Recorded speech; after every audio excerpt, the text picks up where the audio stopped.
آج ہے جشن ولادت مرحبا یا مصطفیٰ، آج آئے جان رحمت مرحبا یا مصطفیٰ۔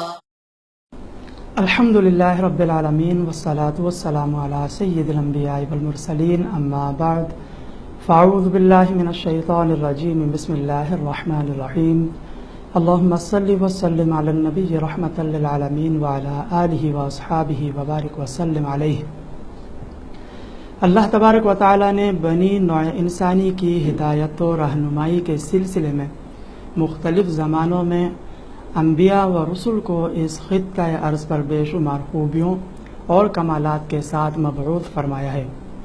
یقیناً جہاں انبیاء کرام علیہم السلام کی تعلیمات، ان کے انوار کی روشنی میں لوگ منور و فیضیاب ہو کر دین کی جانب مائل اور درجہ ہدایت پر فائز ہوئے،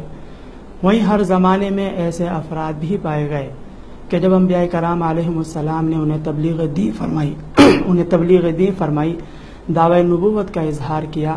تو لوگوں نے ان کے دعوی نبوت میں صداقت پر دلیل طلب کی، جس کے جواب میں معترضین کو لاجواب اور عاجز کر دینے والے ایسے افعال کا انبیاء کرام علیہم السلام سے ظہور ہوا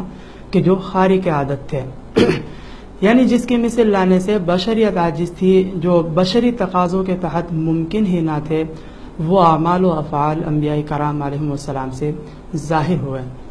یہی وجہ ہے کہ ان خرق عادت، ان خلاف عادت افعال کو معجزے سے تعبیر کیا جاتا ہے۔ چنانچہ اس بارے میں علماء اسلامی ارشاد فرماتے ہیں کہ نبوت کے دعوے دار سے کسی خلاف عادت کام کا ظاہر ہونا، وقوع پذیر ہونا، کہ جس کی مثل لانے سے منکرین، انکار کرنے والے عاجز آ جائے تو اسے معجزہ کہتے ہیں۔ بہرحال یہ بات مسلمہ ہے کہ اللہ تبارک و تعالی نے انبیاء کرام علیہم السلام کو حجت قائم کرنے کے سلسلے میں معجزات عطا فرمائے ہیں۔ اسی طرح یہ بھی حقیقت ہے کہ رحمت دو عالم صلی اللہ علیہ وسلم کی حیات طیبہ فضائل و برکات اور معجزات کا سرچشمہ ہے۔ آپ صلی اللہ علیہ وسلم کی حیات طیبہ میں ایسے بے شمار فضائل و برکات و معجزات صادر ہوئے کہ جس سے یہ ثابت ہوتا ہے کہ اللہ تبارک و تعالی نے نبی کریم صلی اللہ علیہ وسلم کو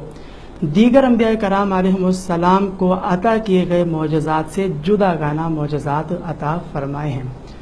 چنانچہ آج ہم اسی حوالے سے نبی کریم علیہ الصلوۃ والتسلیم کی حیات طیبہ میں پیش آنے والے فضائل و واقعات اور معجزات پر مختصراً کلام کریں گے۔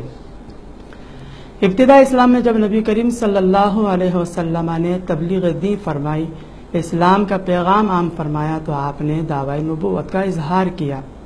کفار مکہ نے آپ کو نبی ماننے سے انکار کیا اور اعتراضات شروع کیا۔ کفار مکہ نے کہا کہ اگر آپ واقعی میں اللہ تبارک و تعالی کی جانب سے بھیجے گئے سچے نبی ہیں تو آپ ہمیں کوئی آسمانی معجزہ دکھائیں۔ نبی کریم صلی اللہ علیہ وسلم نے ارشاد فرمایا، اگر میں ایسا کر لوں تو کیا تم ایمان لے آؤ گے؟ کفار مکہ نے کہا جی ہاں۔ تو رحمت کونین صلی اللہ علیہ وسلم نے اپنی انگشت مبارکہ سے آسمان کی جانب اشارہ فرمایا، تو آسمان پر موجود چاند دو حصوں میں تقسیم ہو گیا، ایک حصہ پہاڑ کی ایک جانب جبکہ دوسرا دوسری جانب چلا گیا۔ اس سے معلوم ہوا کہ اللہ تبارک و تعالی نے نبی کریم صلی اللہ علیہ وسلم کو مختار کل کائنات بنایا ہے۔ ہزاروں میل مسافت پر موجود جب چاند کو آپ نے اشارہ فرمایا تو اس نے تکمیل حکم کی اور خود کو دو حصوں میں اس نے تقسیم کر دیا۔ یقیناً یہ اس بات کی طرف اشارہ ہے کہ رحمت کونین صلی اللہ علیہ وسلم کو اللہ تبارک و تعالی نے نہ صرف روئے زمین بلکہ آسمان دنیا پر بھی تصرف کا اختیار دیا گیا ہے، اور وہ خوبیاں، وہ کمالات، وہ معجزات آپ کو حاصل ہے کہ جس پر عقل انسانی کی رسائی ممکن ہی نہیں۔ اسی طرح اللہ تبارک و تعالی نے نبی کریم صلی اللہ علیہ وسلم کو شفائے امراض، یعنی ہر قسم کی بیماریوں سے شفا کا معجزہ بھی عطا فرمایا ہے۔ صحابہ کرام رضی اللہ عنہم میں سے جب کسی کو کوئی مرض لاحق ہوتا تو رحمت کونین صلی اللہ علیہ وسلم کی بارگاہ میں اس یقین کے ساتھ حاضر ہوتے کہ اللہ تبارک و تعالی نے آپ صلی اللہ علیہ وسلم کو شافی الامراض بنایا ہے۔ آپ علیہ السلام کا ہمارے حال پر نظر فرمانا یہ ہماری بیماریوں کے دور ہونے کا سبب ہوگا۔ حتیٰ کہ روایات میں یہاں تک منقول ہے کہ ایک بار ایک نابینا شخص نبی کریم صلی اللہ علیہ وسلم کی بارگاہ میں حاضر ہوتا ہے اور اپنی بینائی کی بھیک مانگتا ہے، اس خواہش کا اظہار کرتا ہے کہ وہ دیکھنا چاہتا ہے۔ تو اس مقام پر نبی کریم صلی اللہ علیہ وسلم نے اس سائل کو جھڑکا نہیں، نہ ہی آپ نے یہ ارشاد فرمایا کہ میں اس معاملے میں کچھ بھی نہیں کر سکتا، بلکہ رحمت دو عالم صلی اللہ علیہ وسلم نے ارشاد فرمایا جاؤ، جا کر وضو کرو اور 2 رکعت نماز نفل ادا کرو۔ پھر آپ نے اسے یہ دعا تعلیم فرمائی، اللہم انی اسألک و اتوجہ الیک بنبیک محمد النبی الرحمہ، یا محمد انی اتوجہ بک الی ربک ان یکشف عن بصری اللہم شفعہ فی، یعنی اے اللہ میں تجھ سے سوال کرتا ہوں اور تیری بارگاہ میں تیرے اس نبی کے وسیلے سے حاضر ہوتا ہوں کہ جو نبی رحمت ہیں۔ یا محمد صلی اللہ علیہ وسلم، میں آپ کے وسیلے سے آپ کے رب کی بارگاہ میں حاضر ہوتا ہوں اور یہ دعا کرتا ہوں، بھیک مانگتا ہوں کہ مجھے بینائی عطا کی جائے۔ اے اللہ تو محمد صلی اللہ علیہ وسلم کی شفاعت میرے حق میں قبول فرما۔ صحابہ کرام فرماتے ہیں کہ جب وہ شخص اس دعا سے فارغ ہو کر دوبارہ نبی کریم صلی اللہ علیہ وسلم کی بارگاہ میں واپس لوٹا تو اس حال میں تھا گویا کہ کبھی اندھا ہوا ہی نہیں تھا، یعنی اللہ تبارک و تعالیٰ نے نبی کریم صلی اللہ علیہ وسلم کی برکت سے اسے بینائی عطا فرما دی اور وہ دیکھنے پر قادر ہو گیا۔ اس سے معلوم ہوا کہ اللہ تبارک و تعالیٰ نے نبی کریم صلی اللہ علیہ وسلم کے وسیلے سے مانگی گئی دعا رد نہیں فرمائی بلکہ قبول فرمائی۔ اسی طرح یہ بھی معلوم ہوا کہ صحابہ کرام علیہم رضوان کا یہ عقیدہ ہوا کرتا تھا اور اس یقین کے ساتھ نبی کریم صلی اللہ علیہ وسلم کی بارگاہ میں حاضر ہوتے کہ جب انہیں کوئی حاجت درپیش ہوتی تو اس یقین کے ساتھ حاضر ہوتے کہ اس بارگاہ سے کبھی کوئی سوالی خالی ہاتھ نہیں جاتا، تو بھلا ہم کیسے محروم رہ سکتے ہیں۔ اسی طرح یہ بھی معلوم ہوا کہ چونکہ نبی کریم صلی اللہ علیہ وسلم کو اللہ تبارک و تعالیٰ نے مختار کل کائنات بنایا ہے، دونوں جہانوں کے خزانے آپ صلی اللہ علیہ وسلم کو اللہ تبارک و تعالیٰ نے عطا فرمائے ہیں، لہذا جب کبھی کوئی سوال کرتا تو رحمت کونین صلی اللہ علیہ وسلم بعطائے الہی اپنی رحمت و کرم سے اسے نواز دیا کرتے تھے۔ اسی طرح نبی کریم صلی اللہ علیہ وسلم کے معجزات میں سے ایک معجزہ یہ بھی ہے کہ حضرت جابر رضی اللہ تعالی عنہ ارشاد فرماتے ہیں کہ صلح حدیبیہ کے موقع پر صحابہ کرام علیہم رضوان پانی کی قلت کے سبب پیاسے تھے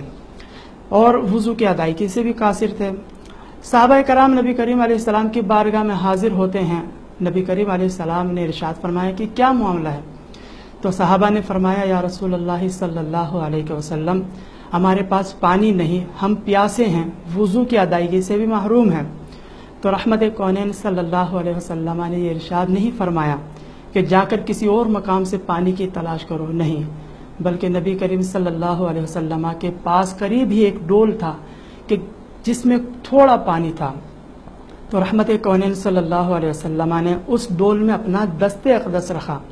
صحابہ فرماتے ہیں کہ جیسے ہی رحمت کونین صلی اللہ علیہ وسلم نے اس تھوڑے سے پانی میں جو ڈول میں تھا اس میں اپنا دست اقدس رکھا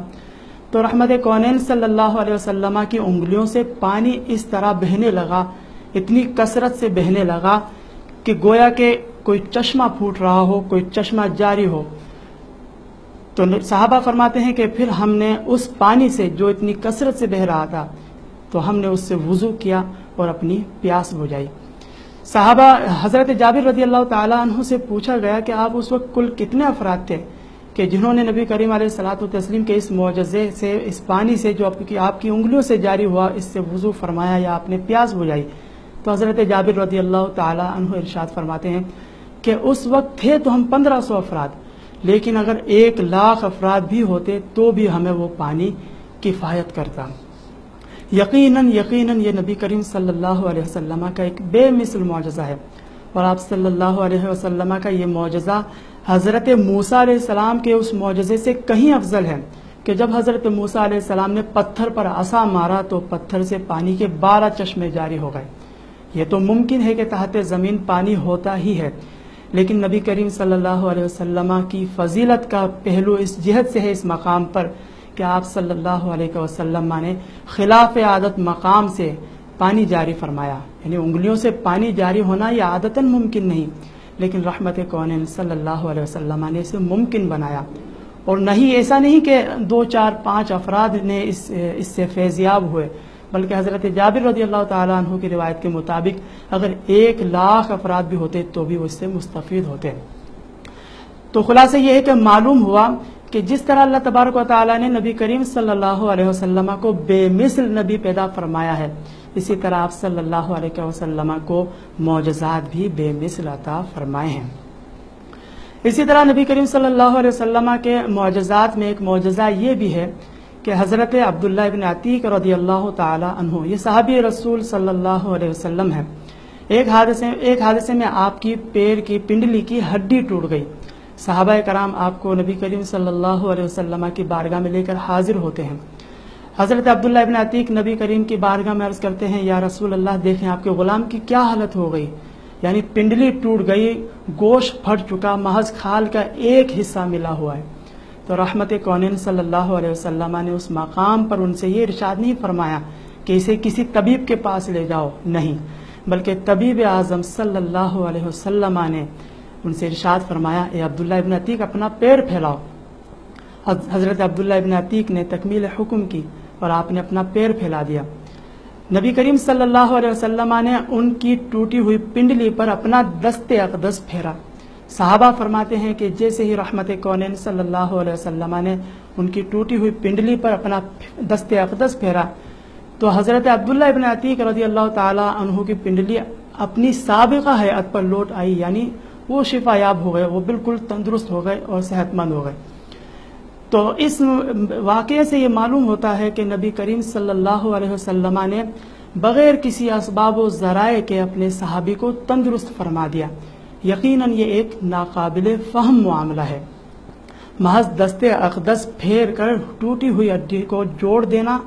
پھٹے ہوئے گوشت کو ملا دینا، نہ پٹی کا استعمال، نہ ہی کوئی لکڑی وغیرہ لگا کر گوشت وغیرہ جمانے کے سلسلے میں کوئی اہتمام کرنا،